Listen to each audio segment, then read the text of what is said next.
These partygoers are scammers. They work for an organized crime group known as Milton. They've had a good year. They've taken hundreds of millions from victims, and now they're celebrating. The scammers make so much, they can afford expensive sponsorship deals to make their brands look reputable. The fact that they sponsored Leeds Football Club, I just took them as being a proper investment platform.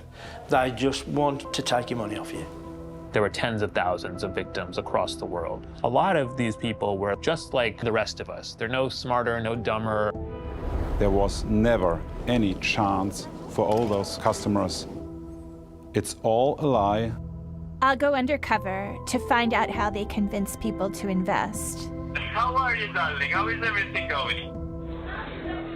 We team up with a man who's been on the inside. My life changed radically. I have to hide now and think about security. We join Europol raids on call centers selling the scam. You don't understand anything I'm saying, even though you just responded to me in perfect English. Oh, did you know that this was a scam? No. And we travel to the former Soviet states, where it all began. Hi, Simona. I know who this guy is. Let's just call him Mr. Red. It took us over a year to peel back the layers of shell companies hidden offshore to identify for the first time the big fish we believe are getting rich on misery. Losing $30,000 to a bunch of scammers, I was absolutely devastated by it.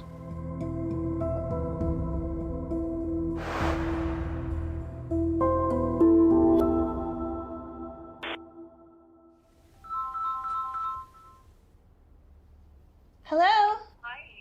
Hi. Hi, this is Jen. Who's this? My name is Simona Weinglass, and I'm an investigative reporter. And I think I'm about to be scammed. 80% of my clients here started the same as like you. They don't have any experience also in trading. I'm pretending to be a school teacher called Jen, and I've signed up to a number of trading platforms to see how this scam works. This software will gonna scan and analyze the 5 major assets in the financial market 24 hours a day, 5 days a week. Sounds fantastic. Software like this normally costs a fortune, but can I trust her? And where are you calling from? I'm calling you from London, UK. Oh, you're calling, but you have such an interesting accent. Where are you from originally? Well, basically, I'm not from UK. I'm just migrated here because of this job.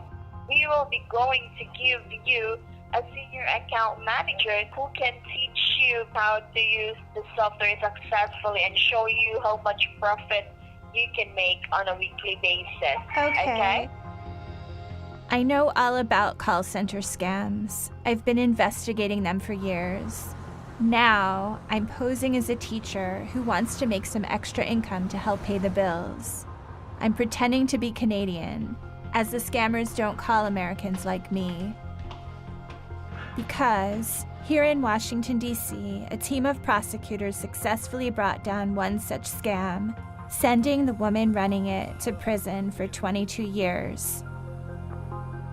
How big was the problem at the time when you started investigating? Like, why did you even take it on? Just in the handful of organizations that we were focusing on initially, there were tens of thousands of victims across the world. I mean, there was one victim who had reported losing $400,000. A lot of these people were just like, any of the rest of us. They're no smarter, no dumber, professionals. Quite a few people who worked for the government had long careers in the government who ended up being defrauded by scams like this. 3 years ago, I was part of an international investigation with the Swedish newspaper Dagens Nyheter. For the first time, we revealed the existence of a criminal group called Milton. Now, I want to expose the senior men really behind it. Back then, we discovered Milton's front line were scam call centers, where hundreds of young people in Eastern Europe are recruited with promises of big money and a little luxury. For each new victim, they receive a bonus and a hefty percentage of the money they persuade them to invest. Then, the investigation had an undercover mole employed in a Milton call center in Kyiv, Ukraine.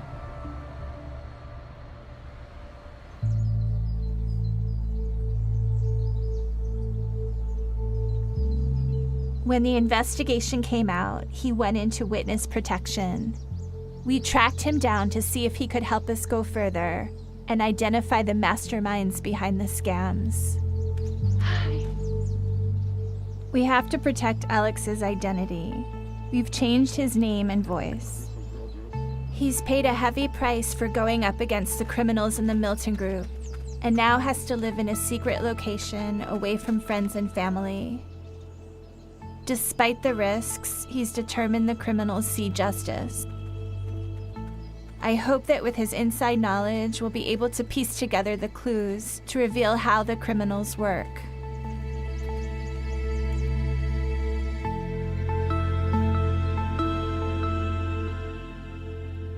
During those months, when you were undercover, were you ever scared? Yes, I was terrified of getting caught. It was very stressful, psychologically. I decided to stay there just to discover for public about this crime and to help police get evidence.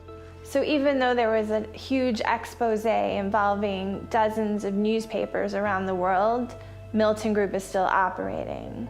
Yes, they're still operating, and they started to make bigger money. As a student in Russia, Alex was trained in cryptography. He's now using those skills to follow the money. In your estimation, how much money has the Milton Group made since it started? About $1 billion. About $1 billion. Since 2017. You're saying 100% of people lost money, meaning they lost at least some of their money? Yes, not a single cent went into a real trade. What happened to the money once people deposited in their account? Victims think that they have a real account with the company, but there is not really any trading, just a simulation. Fraud is larger than it's ever been. Last year, victims reported losing £4 billion in the United Kingdom. Most people never come forward.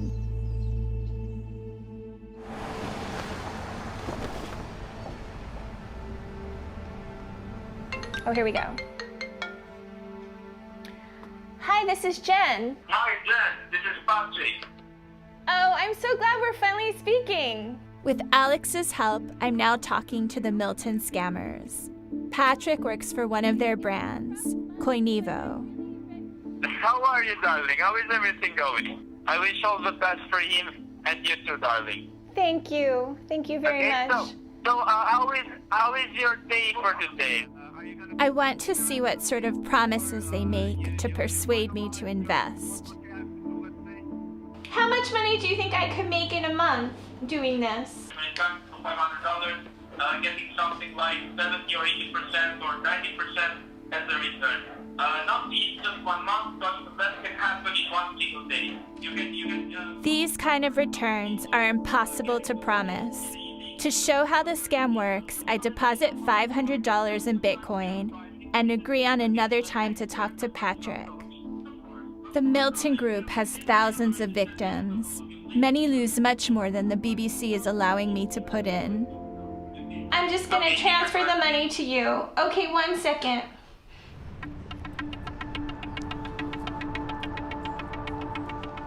I'm on my way to meet Londoner Barry Burnett, who started making 10-pound trades after signing up with a prominent Milton brand, EverFX. When he saw how well his portfolio appeared to be doing, he invested more. He told us he let his trading advisor take control of his computer and trade for him. This should never happen. Then he started losing money. And this is when the Milton fraudsters asked him to invest even more. Put some more money in, yeah, double up. If you put £25,000 in, then you could wipe out your losses and make a profit. And I said, no, I'm not doing that, absolutely not. I just want to just bring my losses down to a manageable amount, and I want to get out. And I must have got at least half a dozen calls from half a dozen individuals in the space of about 2 hours. My phone just kept on blowing up, begging me basically to put some more money in. Barry says he lost over £10,000. His experience fits a pattern. What if I told you that we've spoken to insiders at the company and they told us it was all a scam? I am horrified. I'm numb. I can't believe this because I was never really going to get that back. So I could almost think that the moment I put that 10 grand in the account, that was it. It was just gone, you know? It's disgusting on every level. You know, it just makes me sick to think about it, to be honest. Yeah. I could just imagine the misery they've inflicted on other people's lives. So how do these companies pull it off? How do they get so many people to trust them?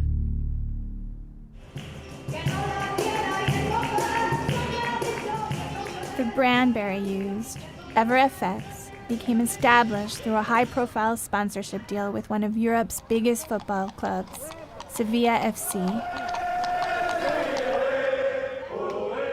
It's match day. 2 of Spain's biggest clubs are playing their local derby. Over 2 years, the Milton Group spent an estimated €7 million with Sevilla FC to promote their brand EverFX, including glossy promo videos like this. Sevilla even used some of their biggest players to unwittingly sell Milton's brand. I didn't know much about trading, but EverFX taught me everything I needed to know. Forex and football are both unpredictable industries, but these guys have all the necessary material to help out new traders like myself. So thank you, EverFX. EverFX, main global sponsor of Sevilla Football Club. Their sponsorship deal finished soon after the UK's Financial Conduct Authority banned EverFX, but not before they had ripped off 17,000 investors in Spain alone. Lots of the club's fans know people who have lost money on these scams. Tenemos que exigirnos un mínimo de conocimiento y de decencia, porque el hecho de que una marca se asocie a nuestro club también nos daña. Hey, Mark. I'm good. I'm in Seville. On a side street, I went to talk to someone who also investigates these scams. Mark Solomons works for an Australian investigations firm that tries to get money back for victims. The thing with Milton Group is that they tend to they'll hit people up for a certain amount and then they move on, and they kind of like to work in bulk. I mean, the EverFX logo, it's hard to imagine that most of the fans haven't been exposed to it. It must be because it's giving them access to a particular demographic that's maybe prone to gambling. The brand awareness that these deals generate is essential in making these scams appear reputable. We found that 40% of the English Premiership signed sponsorship deals with suspected scam brands outside the Milton Group. This includes Chelsea, Everton, Fulham, Leeds, Liverpool, Manchester City, Southampton, and Tottenham. They were all either investigated by regulators, fined by regulators, investigated by police, or banned by the Financial Conduct Authority, including FXVC, who sponsored Leeds United until 2021, when they were banned by the Financial Conduct Authority. While Leeds made promos like this, FXVC scammed hundreds of thousands of pounds while using its sponsorship to look legitimate.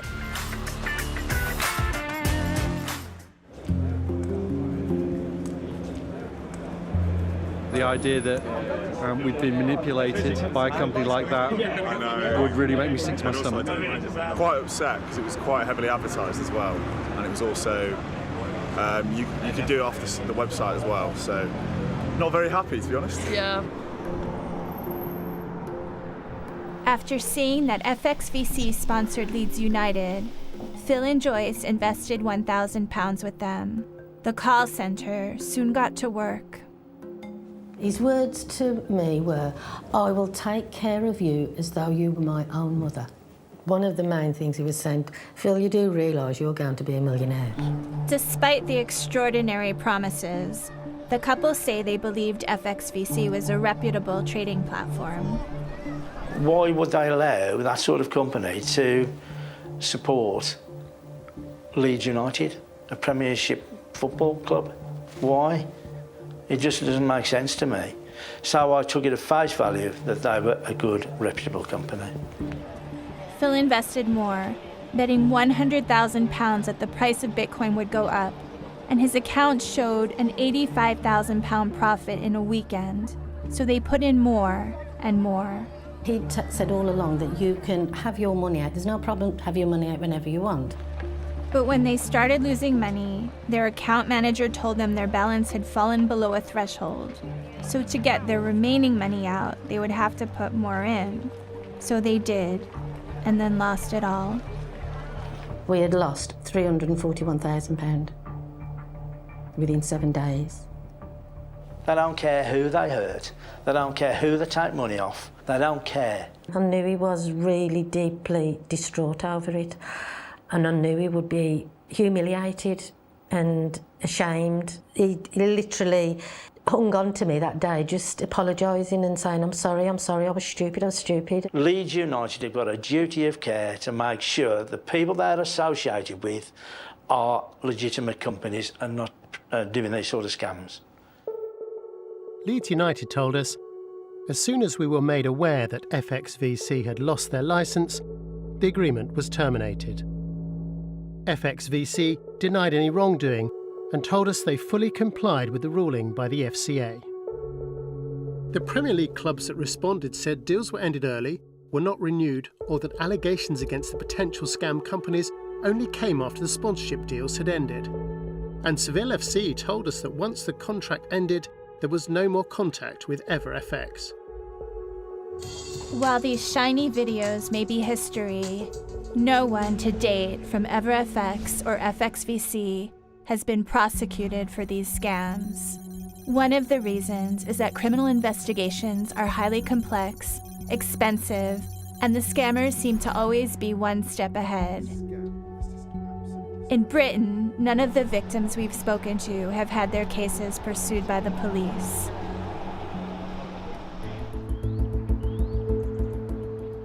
Oliver Bullough was a reporter in the former Soviet Union, but now writes about money laundering and the offshore world. Am I surprised to hear that the British police have done nothing about these reports? No, that is wearily familiar. If you're famous, they'll take an interest, but if it's just, Mr. and Mrs. Smith have lost their retirement savings, 40 grand, 50 grand, 60 grand, send in a report and nothing will happen. Oliver believes that the scammers hide behind a complex series of offshore companies to protect their true identity. If you are coming at it as an investigative journalist, or more likely as a law enforcement agent, you have to go to every one of those jurisdictions, write them a letter, a formal process, and then receive information about the ownership of that company. That may take you 6 months, it may take you a year, it may not be possible at all. So the point of the complexity is to make things incomprehensible and essentially to try and force other people just to give up. I'm not about to give up, but I do need some help. In a sleepy town in Germany, I've heard the fight back against Milton is underway. It's an unlikely hub for the high-tech fight against the scammers. The cybercrime unit here, in contrast to the UK, is making arrests across Europe and beyond. Nice to meet you. Nice to meet you. Welcome to Bamberg. Thank you. Hello. Using digital techniques, the team can follow the crime through the dark portals of the deepest parts of the internet and chase down those perpetrating it. It's directed by public prosecutors, methodically gathering evidence and forensically tracing the huge sums of money it generates. They are operating like professional, legal companies, and that's what we say, this is organized crime. And how much money are some of these larger organized crime groups bringing in? Probably hundreds of millions per year. Investigating financial scams like these means following the money. So let's say we have one victim of whatever platform, and we know he transferred his money to this bank account of whatever company here in Germany. And then we have all the transactions of the company, of the bank account, and we see there are so many other victims from Germany and Austria and Great Britain and France who all send their money on this bank account, but those cases are still unreported. And our biggest problem is that we only see the reported cases. Their investigation is making headway. Last year, they seized these assets from another criminal group who also operated investment scams. But the methodical gathering of evidence takes years. In the very beginning, we weren't sure at all whether we will identify any suspects and that there will be any arrest ever. But after 3 years, we see there are dozens of arrests, and we were able to identify really huge networks of scammers. I wanted to know if the prosecutors were aware of who was behind the Milton Group, so I had to ask. Who are the big bosses of the Milton Group? No comment. No comment. Good evening. Hi. It's Anton from Carnegie. I'm speaking with Madam or Mrs. Jennifer Preston. Yes, you are. You're speaking with Jen. Okay. Hi, Jen. I am Anton Medici. I'm calling you from England. I've been passed up the chain to a retention manager. It's the same job that Alex had while working in the call center in Ukraine. Then he sold a few different brands, but he has since discovered many more that follow the same pattern. He unearthed scores of different brands, but they all had identical sign-up pages, exactly the same wording in their terms and conditions, and exactly the same login pages. Alex has then discovered that they all share the same unique code in their design and the same online deposit page where clients can choose to invest with dollars, pounds, or cryptocurrencies. EverFX has the same sign-in page and the same code and the same script and the same structure as all these other websites. Yep. So you're 100% sure it's a Milton Group website? Yes, I'm 100% sure. Okay, let's look at how many brands are there total. 152. Wow. It's a huge brand network, but are there any other connections? We decided to follow the money. Like me, a lot of people now hand over Bitcoin, and Bitcoin is on a public ledger, which means you can follow where it goes. So it should be simple, but it's not. Because there are thousands and thousands of crypto wallets that channel the money. When I started this journey, I put my money into the brand Coinevo.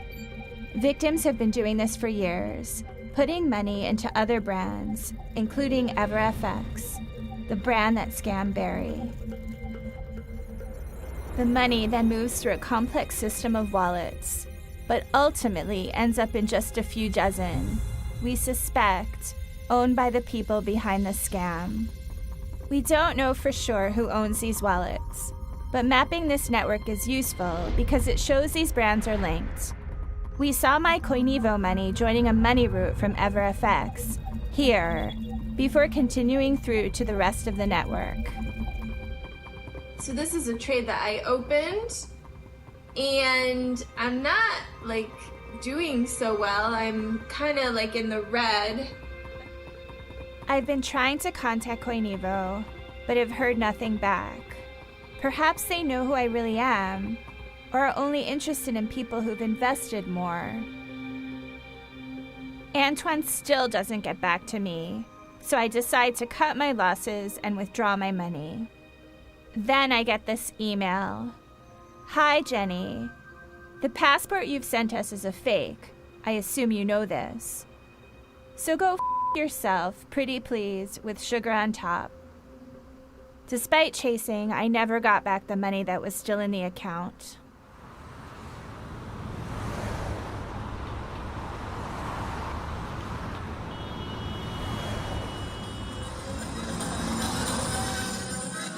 So how can we find out who's behind these crimes? When Alex, the undercover mole, worked for Milton, he recorded their 2020 New Year's Eve party with a secret camera in his watch. Are there clues here about who the Milton Group masterminds are? The audio reveals a man called David who was crowned the father of Milton.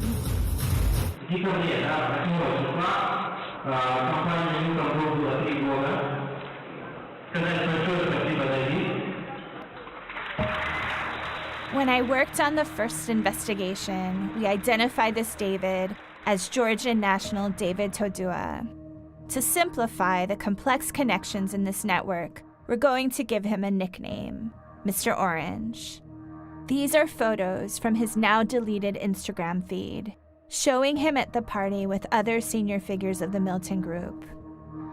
And him posing with guns. So where does Mr. Orange fit into the wider Milton organization? 2 years after the party, he has an office in a new call center in Kyiv, selling EverFX and other Milton brands. Ukraine is clearly important for their whole operation, but they, like everyone else, were about to get a shock.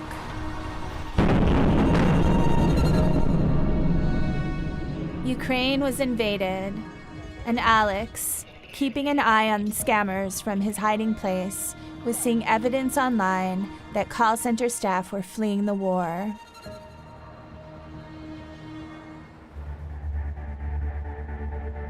One place he's seen job adverts is in the former Soviet Republic of Georgia.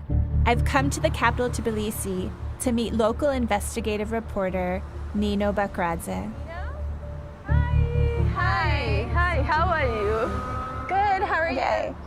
So, Nino, we've come to Georgia because we think that this has become one of the hubs of the companies behind the call centers. Are you sure it's like a current information? We have an insider who thinks that they're getting people in Ukraine to relocate to Georgia.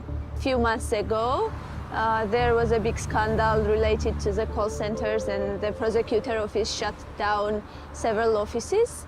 But since then, we know that the area is clean and the call centers moved away from the country. There was the investigative story. You can see I know who that is. This one? Yes, I know who this guy is. His name is Michael Benimini. I've investigated him before. Benimini was charged in Israel with tax evasion, but never showed up for his trial. I think that we need to investigate for ourselves. Our own research shows that Michael Benimini, let's call him Mr. Red, registered an early Milton brand, Cap MB, so this suggests that he's been involved for a long time. I'm curious, but it doesn't take Nino long to come back with more. Hi, Simona. Nice to see you again. She's found evidence of a call center, and it's active.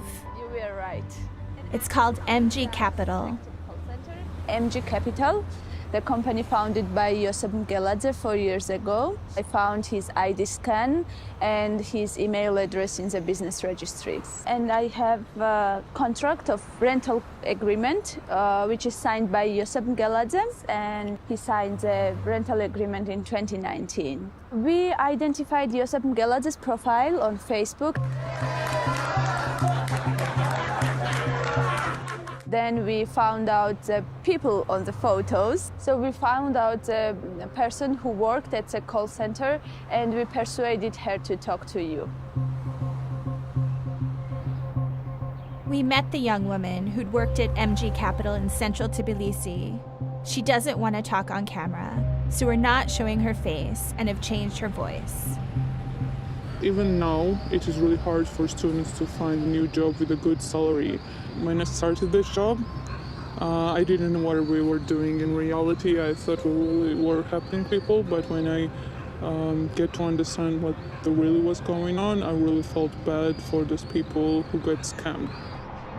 Ivana was told to choose a fake, English-sounding name and never reveal that she was calling from Georgia. She was selling a Milton brand. It felt really good that I could get out of there before I could do something bad to someone. But who is Joseph Megaladze, our Mr. Green? Can his other business links tell us anything about this network? We already know that he founded and used to own MG Capital, which seems to have sold Milton brands. But Mr. Green also founded this company. Its directors have included two men who seem connected to the network. This guy, Mr. Blue, owned a company called NASPay, which has provided tech to the Milton Group brands, a company that he sold to Mr. Orange, the gun-loving David Todua. And together with Mr. Pink, Mr. Blue is senior in EverFX, as well as other crucial Milton tech companies. And finally, some of these key companies operated from the same building that housed Mr. Orange's new office in Kyiv. This is all looking very cozy. The offshore world is opaque, with some people spending a fortune deliberately muddying the waters of their operations. But they can't be sure that the past will stay buried forever. As the world wakes up to the revelations in the Panama Papers, we'll ask why. Back in 2016, millions of documents that were meant to be confidential were leaked. They revealed the true owners and inner workings of directors of hundreds of offshore companies. They were called the Panama Papers. So let's go back in time and see what the leak can tell us about our people of interest. 4 of them are there. They have a history together and appear to be running a network of non-Milton companies across the globe. But many of these companies have something in common. They're linked to an office block in Tbilisi called the Pixel Building. The paper trail ends here. Throughout all of our Panama Papers investigations, we've analyzed thousands of offshore documents. And one person appears to have founded or registered many of these early non-Milton companies, Mr. David Kezrashvili. But who is this Mr. Kezrashvili?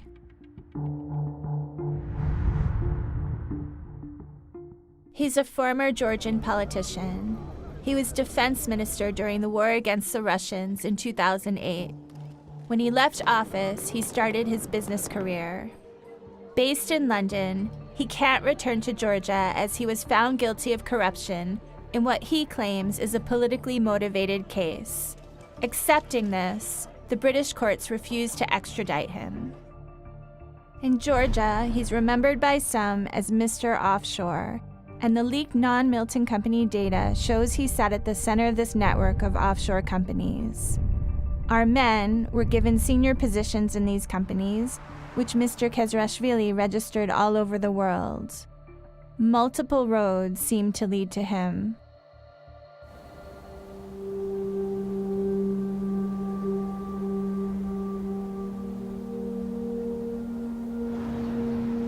We've been invited back here by Europol, who have zeroed in on some of the same people as us, and now we're joining them on call center raids. Simultaneous actions are taking place in Ukraine, Albania, and North Macedonia. We have no idea where we're going. We were told to follow the car in front of us. The last time they did a raid like this, the bosses of the call center were tipped off. So everything depends on secrecy.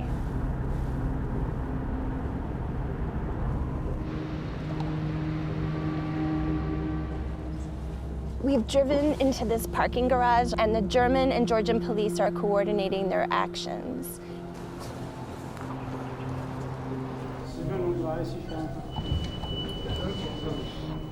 The prosecutors have just walked in, but he told us that the place has already been secured. Would you like to speak to us about what happened here?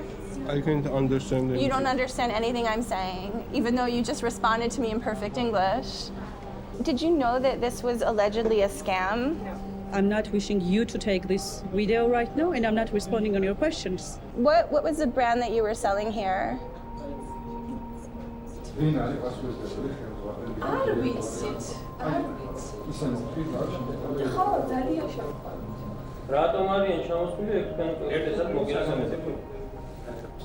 არიცით რატომ არიან ჩამოსული? ანა თქვენ არიცით ჩვენ რატომ ვარ ჩამოსული? მოიცით ხოლმე? არა, ძალიან კარგად. არა, არ ვიცი. კარგი, მაშინ სულ მოგვიანებით მოგახსენებთ.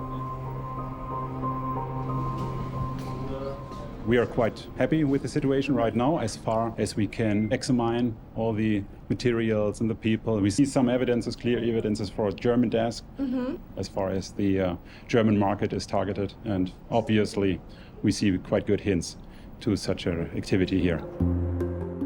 Right now, there are 30 raids across Georgia. In the center of Tbilisi, they're hitting a company we already know, MG Capital.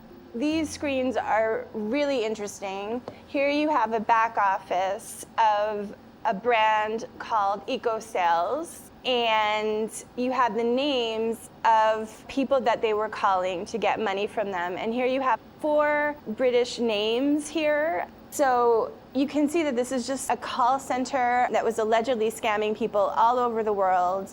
And let's see if we can see how much money they got from various people. Looking through our footage afterwards, I found a note. No liabilities, wants to buy a property, not discussing number, but has savings. Savings less than 10K, very should scam soon. For the German prosecutors, this has been 4 years in the planning, and now they've time to reflect. We know that, of course, for example, the FCA in Great Britain say scams are the biggest threat for private investors. But on the other hand, we see, due to our actions and our investigations in the last years, that there are also some positive effects, that the perpetrators are more careful and at least do not target the German market as much as they did maybe 2 or 3 years ago. The overall damage is still in the hundreds of millions. Probably we can talk about billions, not only in Germany, but all over the world. We noticed a lot of British victims on the computer screens in the call center. If you ended your investigation, where would that leave them? We have to be realistic. We can't save the world. It's already pretty hard work to save the German market. There should be some kind of law enforcement in Great Britain, as far as I know, so that's their main responsibility. And to see it from a legal perspective, it's not in our jurisdiction.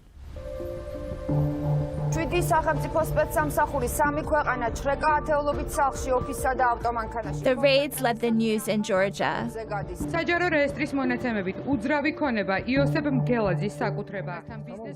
Megaladze is our Mr. Green. He gave a press conference after one of the scam brands was raided in an office he owns. He says that his company rents out the spaces and the offices to other companies, but he doesn't know what the company who rents the office really does. So wait, he's saying that he was just renting space to another call center, Yeah. but he owns MG Capital. Yes, we know that he founded the MG Capital. And also he mentions that he was a business partner of David Kezerashvili. So we know that the links between these men go way back, thanks to the Panama Papers leak. Then, the pattern was that Kezerashvili was the link between our men. But if the real links were confidential before, might they be confidential again? So fast forward to the present. The men all seem to have been key figures in the Milton Group, running or owning tech companies and or the scam brand EverFX. But does Kezerashvili fit in now? Well, he's not really on the paperwork. This is what we can see. He's connected to this company, which used to own EverFX. Through his venture capital firm, he owned the branding and website for this tech company, which built the trading platform and website of EverFX. The email servers for his personal companies were held on the same private servers as those for EverFX, Axios, and New Age.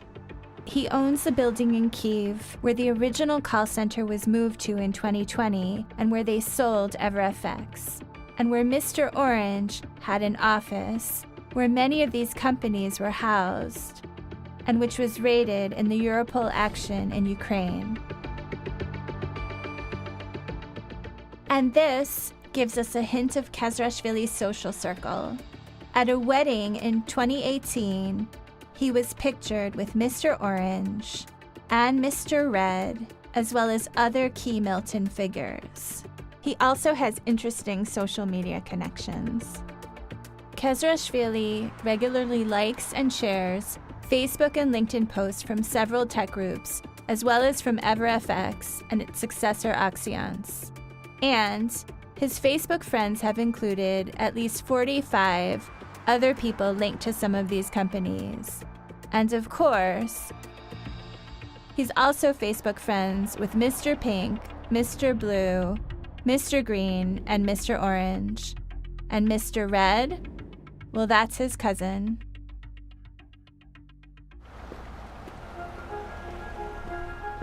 We went to Mr. Kezrashvili's £18 million house in London to see if he could answer these questions about his role. Hi. I'm a journalist. I'd like to speak with David Kezrashvili. Is he available?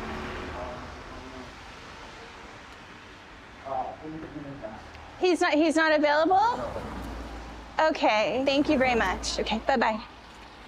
He wouldn't talk to us, but his lawyers made clear that Mr. Kezrashvili strongly denies any involvement with Milton or that he gained financially from scams.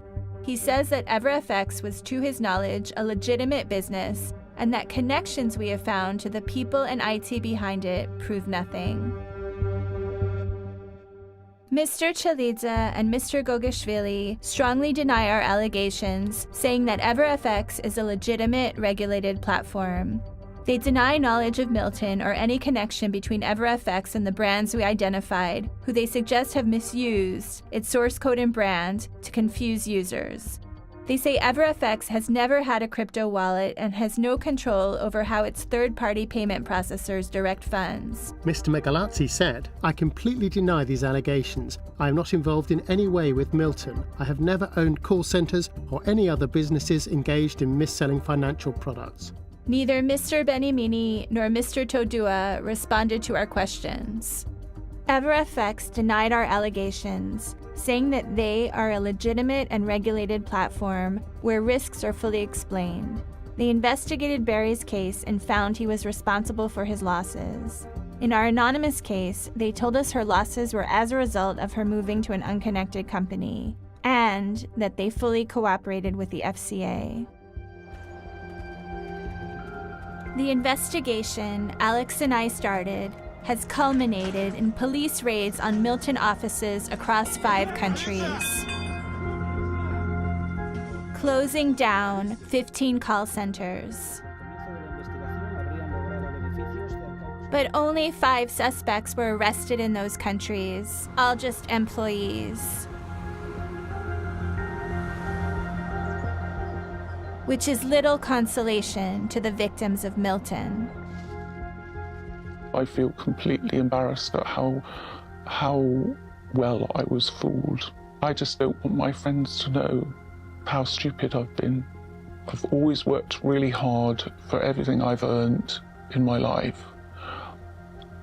Losing $30,000 to a bunch of scammers, I was absolutely devastated by it. I just don't feel that I could confidently trust anybody again.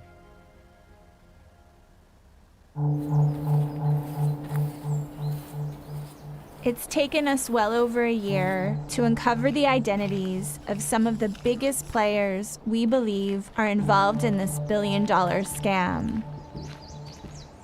Wading through this complex and sophisticated tangle of shell companies, digital evidence, and crypto wallets, we felt able to name them for the first time.